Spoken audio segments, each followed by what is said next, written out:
Not all Doctor Who villains are created equal. While some are capable of destroying entire planets or even causing devastation on a universal scale, others can be defeated by having someone shout Expelliarmus at them. And even though the Doctor's MO is to travel the universe, save innocent lives and stop the bad guys, some villains are too clever, too sneaky, or simply too powerful to handle, capable of not only executing their chosen evil scheme, but on certain occasions even besting the Doctor. Alternatively, the Doctor may be simply forced to leave certain villains alone. If they don't have a weakness or even a physical form, then there's often nothing that can be done to control them, kill them, or otherwise rid the universe of their existence. My name is Rich, welcome to Who Culture, and these are 10 villains the Doctor couldn't defeat. Number 10. Skardak Cold War. The 11th Doctor episode Cold War finds the Doctor and Clara trapped on board a submarine that is under attack by Skardak, a member of the mighty Ice Warrior race. With the Doctor being trapped in such a confined space with very few resources and no TARDIS, there really isn't much he can do to stop Skardak's assault, and as a result, the alien runs rampant, killing several crew members and threatening to unleash nuclear warheads upon the Earth, potentially killing billions. This leaves the Doctor with one option: blow up the submarine, an act that would destroy the missiles and Skardak, yes, but would also kill himself, Clara, and all the other innocent crew members on board the vessel. Fortunately, the Doctor doesn't have to do this in the end, but only because Skardak leaves, and as an added bonus, he also decides to show mercy by not firing the warheads. The story ends with the good guys surviving and the Earth being left unharmed, but not because the Doctor beat the villain. If you boil it down, the Doctor actually lost this one, and things only turned out well because Skardak chose peace instead of destruction. God, what a crap episode.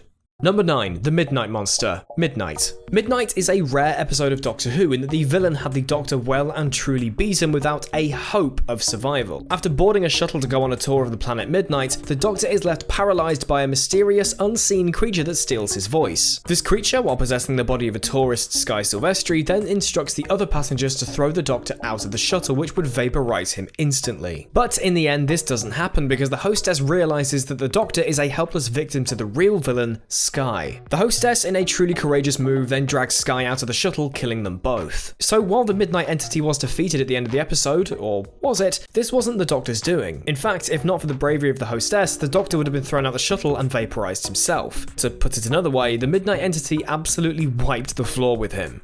Number 8. The Weeping Angels. The Angels Take Manhattan. The Doctor has beaten the Weeping Angels on a few separate occasions. In Blink, he tricked 4 of them into staring at each other, locking them in place forever, and then in Flesh and Stone, he managed to send a whole army of them flying into a crack in time, wiping them from the universe. But you could argue that he didn't actually beat them on either occasion. The angels from Blink could move again if a human stumbled across them and decides to move one of the statues. And those angels that were wiped from existence, well, they were reinstated when the Doctor reset the universe in the Big Bang. These instances aside though, there is a clear-cut and undeniable example of the Doctor failing to defeat the Angels, and this took place in The Angels Take Manhattan. Near the end of the episode, the Doctor, Amy, Rory, and River find themselves in a graveyard, and for a few moments it looks like they've managed to escape the creepy stone assassins for good. But then, out of nowhere, a lone angel sneaks up and zaps Amy and Rory back in time, removing 2 close friends from the Doctor's life. The Angels are said to be impossible to kill, and the best thing to do when facing them is to simply run away. But here, the Doctor couldn't even do that, and it cost him his companions.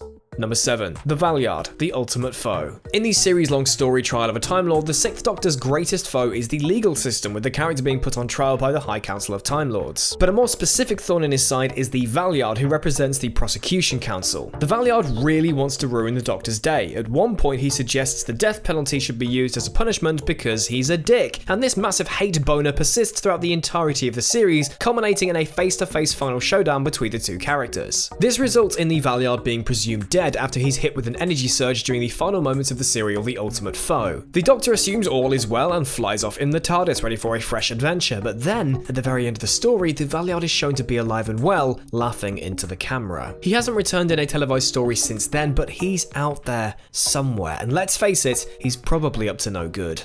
Number 6. The Pating, the Saranga Conundrum. Even though it appeared in arguably one of the worst episodes of Doctor Who ever, and I would like nothing more than to drop kick and then stamp on the little shit, the Pating might be one of the most powerful foes the Doctor has ever encountered. The 13th Doctor had a run-in with this hungry little bastard in Series 11's The Saranga Conundrum, where it boarded the Saranga spacecraft and proceeded to devour anything it could get its hands on. And that's basically all the Pating wants to do. Eat, because it likes to munch on non-organic matter. Lock it in a cage, it'll eat the cage. Put it next to a bomb, it'll eat the bomb. So when the Doctor feeds it a bomb and makes it explode inside it and then eject it out into space at the end of the episode, she hasn't really defeated it. She's just quenched its appetite appetite for a while and left it to go and chomp on someone else's spaceship. Considering the Pating's abilities, this was really the best that she could do, but obviously not the best the writers can do. Jesus fucking Christ.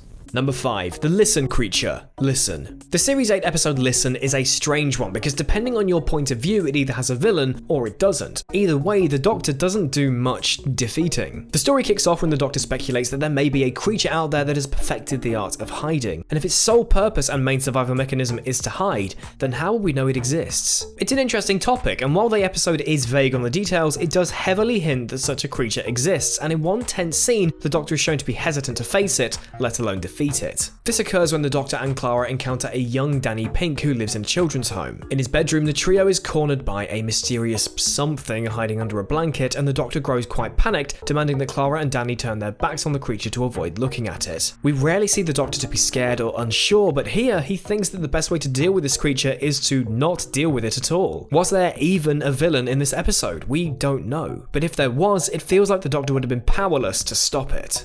Number 4. The Stingrays Swarm, Planet of the Dead. A swarm of stingrays does not sound like a massive world-ending threat on paper, but if you give each of those stingrays sharp teeth that are capable of devouring anything you put in their way and some armor plating, things get a little more tricky. This is exactly what the 10th Doctor had to deal with in the 2009 Easter special Planet of the Dead, where he had to get a bus full of humans back through a wormhole before they were all ripped to shreds by a deadly stingray swarm. This was a group of over 1 billion stingrays, each with those sharp fangs and tough outer shells. If it were just 10 or 20 of them, maybe the Doctor could have figured a way to fight back, but billions of them, all hungry and moving at a rapid pace, the only option was to flee. And so that's what the Doctor did, flying a double-decker bus through the wormhole to the safety of Earth. The Stingray Swarm were left to fly around the sandy planet of San Helios, uninterrupted, unobstructed, and unstoppable.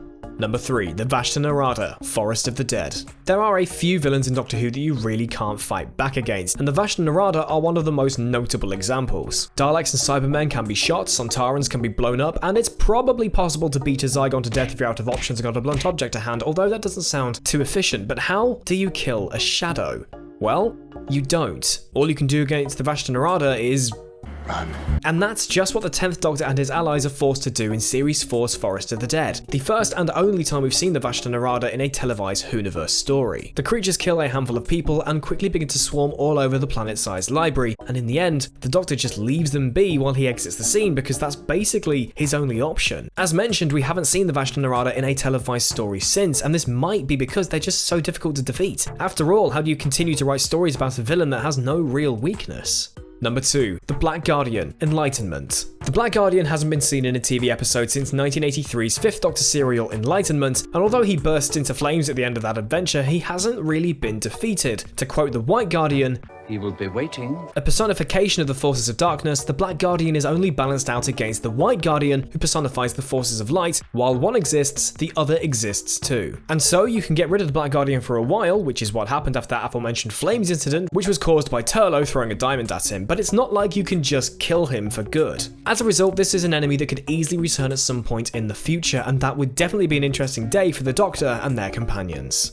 Number 1. The Daleks, Various. A shocking final entry, I know, but honestly, who else could it be? No matter how many times the Doctor faces the Daleks, and no matter how many times they appear to have lost, they always find a way to return. It's almost a running joke, because at this point the Daleks just survive all the time. This has been a thing for almost as long as the show has been on the air. The second Doctor story, Evil of the Daleks, which aired in 1967, ends with the famous villains apparently being destroyed, but obviously they weren't. More recently, the Daleks were then supposedly wiped out in the Time War, only for them to return in the 2005 revival. They've also directly beaten the Doctor on several occasions too, like when the 10th Doctor was shot by a lone Dalek in the Stolen Earth, forcing him to regenerate. And then there's the 11th Doctor episode, Victory of the Daleks, a title that does indeed spoil the story. Spoilers. Simply put, the Daleks will always be around, and the Doctor will never truly defeat them. They are just as iconic as the TARDIS is, and in that sense, they're an integral part of the show. We'll be hearing the word exterminate for many years to come. Do you know any other villains that are still to be bested by the Doctor? Please let me know in the comment section down below. Please subscribe to the Who Culture YouTube channel if you haven't already, and please check out the Escaping Castebarus Doctor Who Rewatch podcast. I've been Rich. You can follow me on Twitter at PickupChangeToe and on Twitch at RichIsLive. I stream 3 days a week, Tuesday, Thursday, Saturday. Please do come along and say hello. It'd be great to see you. Until then, take care of yourselves,